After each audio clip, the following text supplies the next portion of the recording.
Morning all of you. आज 12th physics के अंतर्गत हम एक विशेष टॉपिक किरचॉफ के नियम को स्टडी करने जा रहे हैं।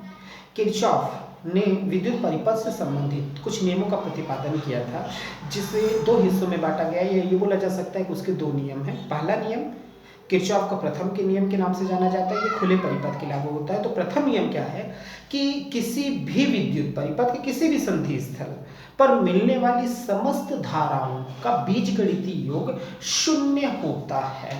किसी भी परिपथ में summation of i is equal to 0, ये जो प्रथम नियम है इस पर चर्चा करने जा रहे हैं हम। तो किसी भी विद्युत परिपथ के संधि स्थल, अब बात आती है संधि स्थल होता क्या है। तो जैसे यहाँ एक डायग्राम बनाया जा रहा है और इस डायग्राम में शो किया जा रहा है कंडीशन, जैसे ये एक संधि स्थल O है जहां पर धारा I1 आ रही है, I2 उससे दूर जा रही है, I3 दूर जा रही है, I4 फिर परिपथ की ओर आ रही है, संधि स्थल की ओर आ रही है, और I5 संधि स्थल से दूर जा रही है। तो इस स्थिति में अगर हम ध्यान दें तो किरचॉफ का नियम था कि संधि स्थल पर मिलने वाली समस्त धाराओं का बीजगणितीय योग शून्य होता है। कि सोचने का अभिप्राय है क्या संधि स्थल पर रहने वाली धारा शून्य होगी? ना, ऐसा तो नहीं हो सकता कि धारा कहीं भी शून्य हो। तो फिर वो क्या बोलना चाह रहा है, तो उस पर आगे एनालिसिस करते हुए बोलता है कि संधि स्थल की ओर आने वाली समस्त धाराएं धनात्मक और संधि स्थल से दूर जाने वाली समस्त धाराएं ऋणात्मक होती हैं। तो जैसा कि इस डायग्राम में देखें, संधि स्थल की ओर आने वाली धाराएं धनात्मक और संधि स्थल से दूर जाने वाली धाराएं ऋणात्मक होंगी। जैसे I1 ये संधि स्थल की ओर आ रहा है तो I1 धनात्मक होगा, I2 संधि स्थल से दूर जा रहा है इसलिए -I2, I3 ये भी दूर जा रहा है इसलिए -I3, संधि स्थल की ओर I4 आ रहा है इसलिए +I4 और फिर I5 उससे दूर जा रहा है तो -I5 इज इक्वल टू 0। कहने का तात्पर्य ये था कि संधि स्थल पर धारा शून्य नहीं होगी, बल्कि संधि स्थल की ओर जो धाराएं आएंगी वो धनात्मक श्रेणी की होंगी और संधि स्थल से दूर जाने वाली धाराएं ऋणात्मक कहलाएंगी। और अगर इसी को और डिस्क्राइब करते हैं हम तो I1 + I4 which is equal to I2 + I3 + I5। तो I1 और I4 को देखें तो ये धाराएं संधि स्थल की ओर आ रही हैं, और I2, I3, I4, I5 की बात करें तो I2, I3, I5 संधि स्थल से दूर जा रही हैं। तो ये बोला जा सकता है कि संधि स्थल की ओर आने वाली धाराएं बराबर संधि स्थल से दूर जाने वाली धाराएं। यहां से स्पष्ट है कि संधि स्थल की ओर जो धाराएं आएंगी उनका योगफल, उनकी कुल धारा सदैव संधि स्थल से दूर जाने वाली धाराओं के कुल योगफल के बराबर होगा। मतलब ये सीधा का सीधा मीनिंग ये है कि जितनी धाराएं आएगी वो तुरंत डिस्ट्रीब्यूट हो जाती है। इसलिए इस नियम के अकॉर्डिंग ये बोला गया था कि संधि स्थल पर मिलने वाली समस्त धाराओं का बीजगणितीय योग शून्य होता है। ये तो रहा प्रथम नियम। अब बात करते हैं द्वितीय नियम की। द्वितीय नियम, तो द्वितीय नियम जैसा कि मैं पहले में शुरुआत में ही बता चुका हूं कि द्वितीय नियम बंद परिपथ के लिए लागू होता है। तो एक बंद परिपथ का हम यहां निर्माण करने जा रहे हैं, एक विद्युत परिपथ।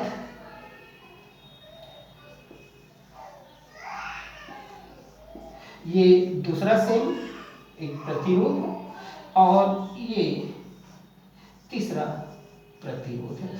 तो अगर हम देखें तो यहाँ पर इस धारा का नाम I1, इस सेल का विद्युत वाहक बल E1, इसका रेजिस्टेंस R1, ये धारा I2, ये विद्युत वाहक बल E2, इसका प्रतिरोध R2। जब ये दोनों धाराएं आगे बढ़ेंगी तो ये दोनों धाराएं मिलेंगी, तो यहाँ धारा I1 + I3 हो जाएगा और ये R3 धारा होगी।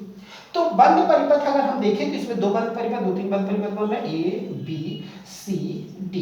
तो सबसे पहले बंद परिपथ A, B, C, D में तो नियम क्या बोलता है ये अच्छे से ध्यान दें। किरचॉफ का द्वितीय नियम कि किसी भी बंद परिपथ में धारा तथा उसके संगत प्रतिरोधों के गुणनफल का बीजगणितीय योग सदैव उस बंद परिपथ में उपस्थित कुल विद्युत वाहक बलों के बीजगणितीय योग के बराबर होता है। अब वर्डिंग से समझ में नहीं आ रहा है तो थोड़ा सा यहाँ ध्यान दें, एक एक वर्ड पर चर्चा करेंगे कि किसी बंद परिपथ में धारा और उसके संगत प्रतिरोध। तो अगर मैं बंद परिपथ ABCD की बात करूं, बंद परिपथ ABCD में धारा तथा उसका संगत प्रतिरोध, तो धारा है I1 और उसका संगत प्रतिरोध है R1 तथा धारा I2 और उसका संगत प्रतिरोध R2। तो दोनों की दिशा परस्पर भी अगेंस्ट है, ये दोनों एक दूसरे के अगेंस्ट हो जाएंगे, ये इधर आएगा और ये इधर जाएगा, इसलिए साथ में यूज किया जा रहा है minus, which is equal to विद्युत वाहक बल E1 minus E2, E1 minus E2। तो नियम को एक बार फिर से देखते हैं कि किसी भी बंद परिपथ में धारा तथा उसके संगत प्रतिरोध मीन्स I1 इंटू R1 का गुणनफल का बीजगणितीय योग, बीजगणितीय योग मतलब कि प्लस माइनस सारी चीजें इन्वॉल्व है, तो I1 into R1 minus I2 into R2। बीजगणितीय योग सदैव उस बंद परिपथ में उपस्थित विद्युत वाहक बल के बीजगणितीय योग के बराबर होता है। मतलब उसमें विद्युत वाहक बल अगर हम ध्यान दें तो E1 और E2 मौजूद है, ABCD की बात कर रहे हैं, तो E1 माइनस E2 तो उसमें उपस्थित कुल विद्युत वाहक बलों के बीजगणितीय योग के बराबर होता है। अगर यही बात हम BCEF में कर ले, एक बार अगला बंद परिपथ ले लेते हैं, बंद परिपथ BCEF में, BCEF। अब यहां अगर हम देखें तो धारा है I2 और उसका संगत प्रतिरोध है R2, तो धारा I2 into R2, I2 into R2, और सेकेंड में धारा है I1 I3 इंटू उसका संगत प्रतिरोध है R3, तो I1 प्लस I3 एक साथ है इसलिए दोनों को एक साथ लिखा गया है इंटू R3। अब ध्यान दें तो ये धारा इधर आते हुए इसी दिशा में आगे की ओर बढ़ रही है, धारा का डायरेक्शन चेंज नहीं हो रहा है, और अगर डायरेक्शन चेंज नहीं हो रहा है तो इसका सीधा मीनिंग है कि बीच में आ जाएगा plus, which is equal to. अब इस बंद परिपथ में कितना विद्युत वाहक बल है, तो एकमात्र विद्युत वाहक बल E2 मौजूद है, तो यहाँ पर सिर्फ केवल आएगा E2। तो इस आधार पर ये बोला जा सकता है, ये द्वितीय नियम है, एक बार फिर से मैं द्वितीय नियम रिपीट कर रहा हूँ कि किसी भी बंद परिपथ में धारा तथा उसके संगत प्रतिरोध के गुणनफल का बीजगणितीय योग सदैव उस बंद परिपथ में उपस्थित कुल विद्युत वाहक बलों के बीजगणितीय योग के बराबर होता है। यह है किरचॉफ का द्वितीय नियम।